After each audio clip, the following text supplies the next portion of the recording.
Good morning, Sandy. Sandi Gilbert from SeedUps Canada, which is a new crowdfunding platform, is with us this morning to drink some coffee and have a discussion about what's new in your world. Thanks for having me. You've been in the news quite a bit, and one of the recent press releases that we saw was about ATB and a partnership. Can you tell me more about that? Sure, we're really excited that ATB Financial has reached out to us to form a partnership, fundamentally around education of the space and how their young companies that bank with ATB Financial can take advantage of equity crowdfunding in an online environment, and also how their young investors might choose to put part of their investment portfolio into early stage private companies. So it's fantastic for us. We're going to work together building content, doing some webinars and some events, and really spreading the word about this opportunity for both businesses and investors. So you mentioned the opportunity. Why don't you just give me a quick overview on exactly what SeedUps does as a crowdfunding platform? Sure. We came from the space where we understood as entrepreneurs and early investment bankers that it was really tough for companies to access capital in what I call the funding gap, and that's really the space between $250,000 and maybe $2 million of growth capital. In the early stages, you've got friends and family, and you've got some angel investors that may help you at that stage. And later on, there's venture capital firms that may come in to help companies really rocket and accelerate that growth. But in the middle, there isn't really anyone there to help. So we said, how can we make this work that early stage companies can access a group of investors that they have never normally had that access to? And that's what online crowdfunding is all about. So they get to present their deal. The average investor gets to look at that deal. If they're passionate about that company or think they might want to use that product, or it'll make their lives better for their friends or family, they can make an investment. I kind of call it Dragon's Den and E-Trade combined. Now, crowdfunding is something that's really hit the airwaves very aggressively lately. We know that crowdfunding has been around for about a decade or so. But in Canada, what does the landscape look like now? I get the impression that it's kind of in its infancy, in a way. It is. Crowdfunding, has really evolved over the last many years. I mean, not-for-profits have crowdfunded for a long time, small investments from a lot of people to contribute to their cause. But in the last few years, globally, we've seen equity crowdfunding take off, meaning that I'm actually selling you shares in my company. And Europe, UK, Israel, Australia, kind of way ahead of the curve, maybe 3 to 4 years ahead of us right now. They've been making good headway there. The US, a couple of years ago, announced that they were going to open up their markets, and just recently have actually done that for 2016. But in Canada, 6 months ago, a few of our regulators came out with a startup exemption that is very favorable for companies raising small amounts of capital, up to $500,000. And then just in the last 3 weeks, we've had good announcements out of Ontario, both from a crowdfunding exemption and a larger exemption, which actually accesses everyone now in Ontario instead of just the high net worth guys. Right. So let's go over the numbers, because I think it's a brand new set of regulations, right, that we're dealing with, 45108. And I get the impression that what the regulators are doing is they're starting to open it up and say, well, let's see how this goes. Let's do a test run with relatively smaller amounts to probably limit the damage that could be done in the market, I suspect. But I mean, what's your take on that? Well, the regulator's responsibility is investor protection. That's what they're there to do, and they take that very seriously. That's right. They are concerned that people will make an investment in a company and not realize that this is high-risk investments. So Ontario, a year and a half ago, came out and said, okay, we'd like to engage in conversation about how we can offer this. They've got a pretty reasonable exemption that companies now can raise capital under. But fundamentally, it means that for the first time ever, Ontario residents that are not high net worth individuals can invest in private companies. And until now, it just hasn't been possible. That's right. So that's a big chunk of people and a big chunk of untapped capital. My numbers say it could be $1 billion of capital. However, we sit with limits per individual, and it's there's a different limit for accredited investors than for non-accredited investors, correct? Right. So accredited investor, really about 3% of the population. Yes. That means that you make over $200,000 a year, or you have $1 million in financial assets. Not many people, and really not many of those people are actually making investments in early stage companies, just given where they are at the stage of life. So the next group, I call them the mass affluents. Those are the people that make $100,000 or $150,000 a year, maybe have $400,000 of investable assets. And those are the people that we're attracting in this market. You can't raise $1.5 million, $2,500 at a time. Your investor relations would be an astronomical Right. task. And capital raising always has followed the same process. You have a lead investor, probably someone that you know, someone knows your company. They might come in for $500,000.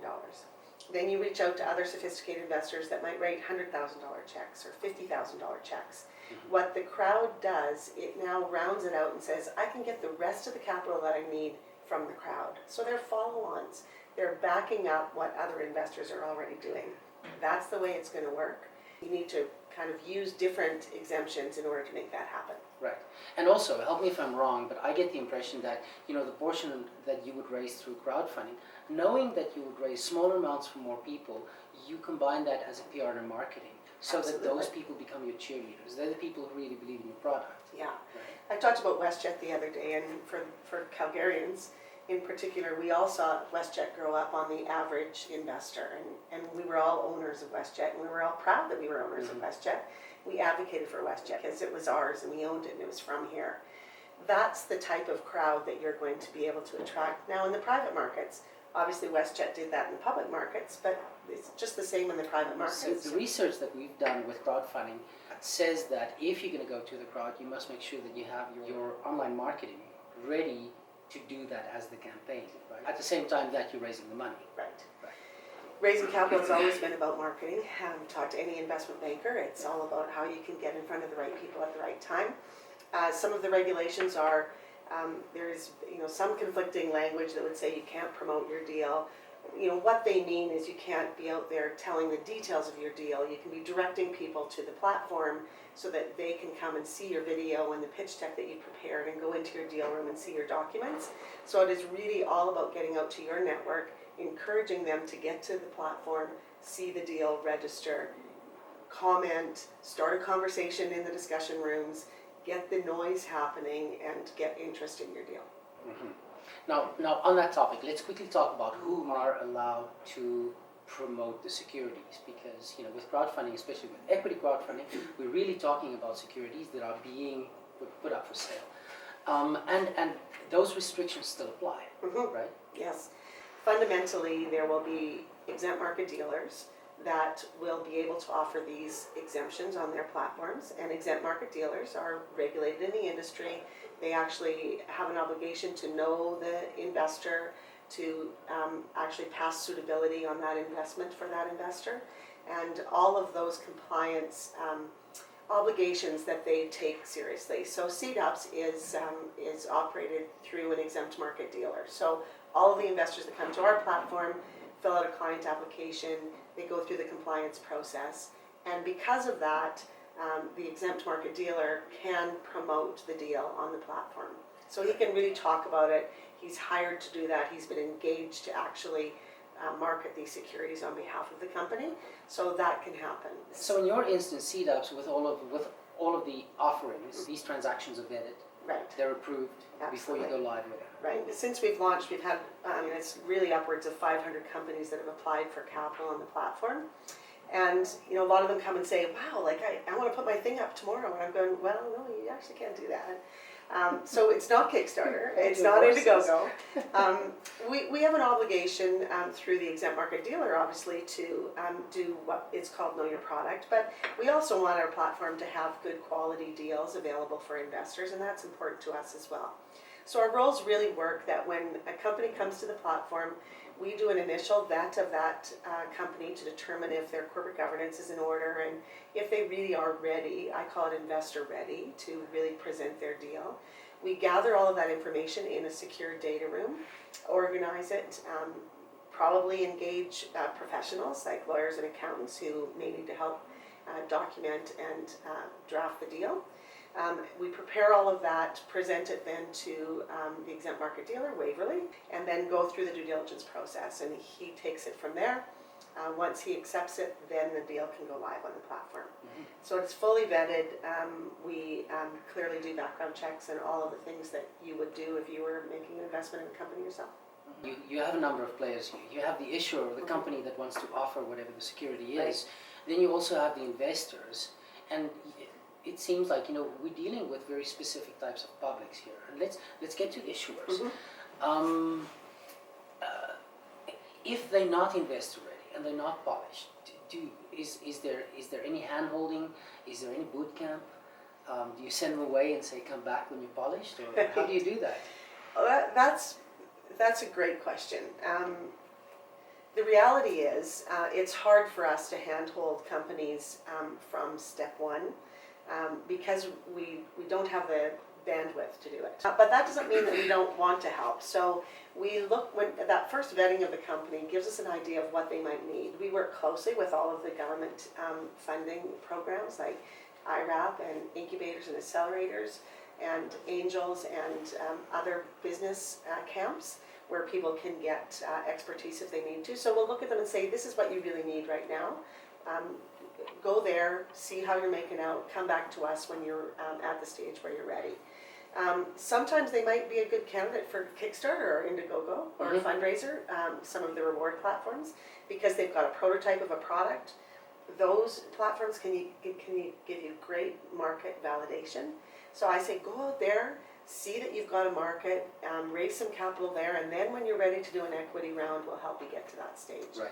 So the companies that we can really help have raised some capital in the past, are ready to go to market, but probably need more guidance from a legal, accounting, and corporate advisory space. So that's where we can help, and that's where we kind of start that line. If you're there, we'll help you get everything in order to present your deal to the market.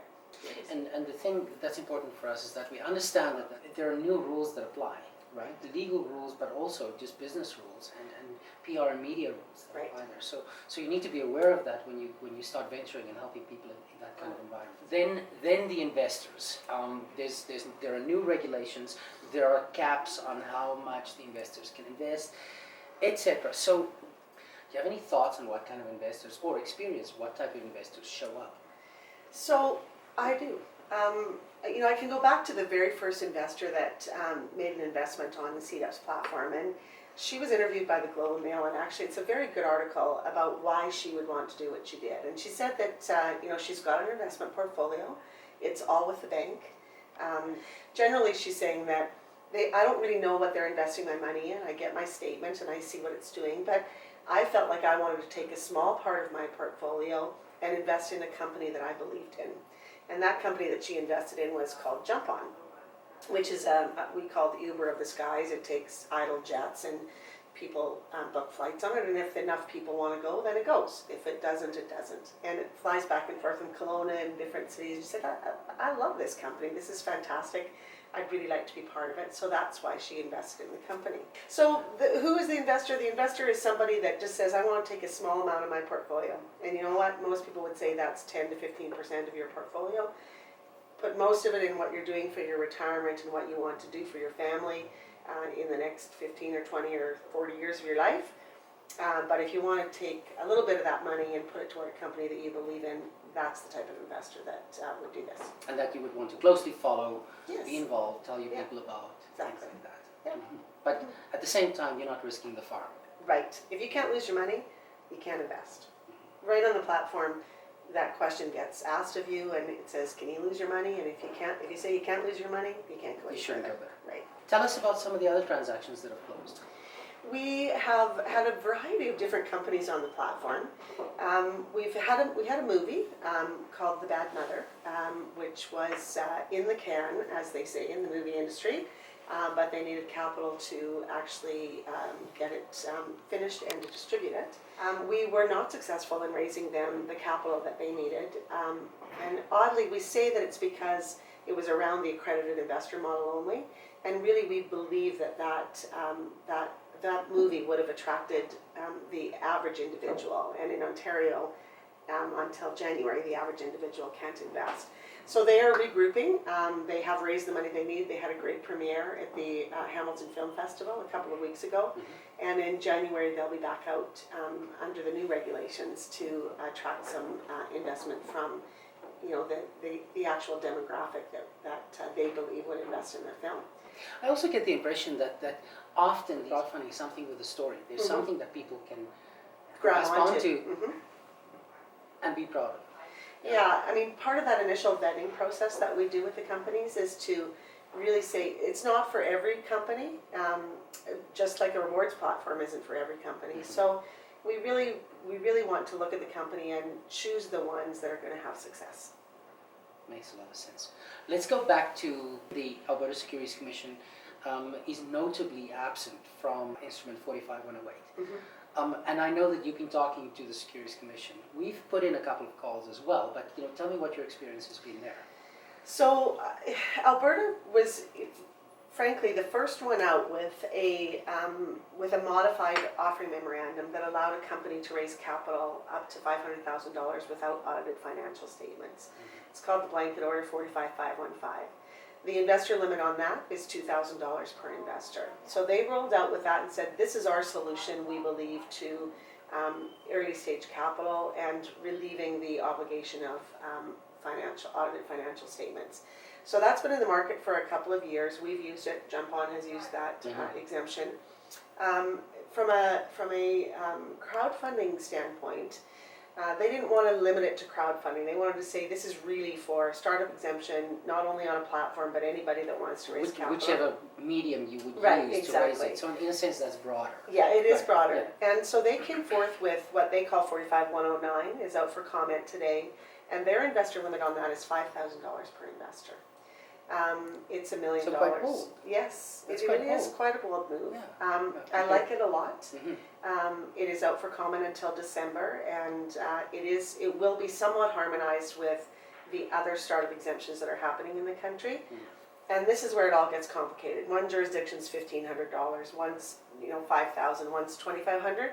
But the beautiful thing is that technology solves that. So when you make an investment through SeedUps, based on your jurisdiction, your qualification to invest, you will limit you to what you can invest. So there's no question about that, right? So you've programmed the limitations in according to what your jurisdiction will be and what you're allowed to invest under that jurisdiction. Right.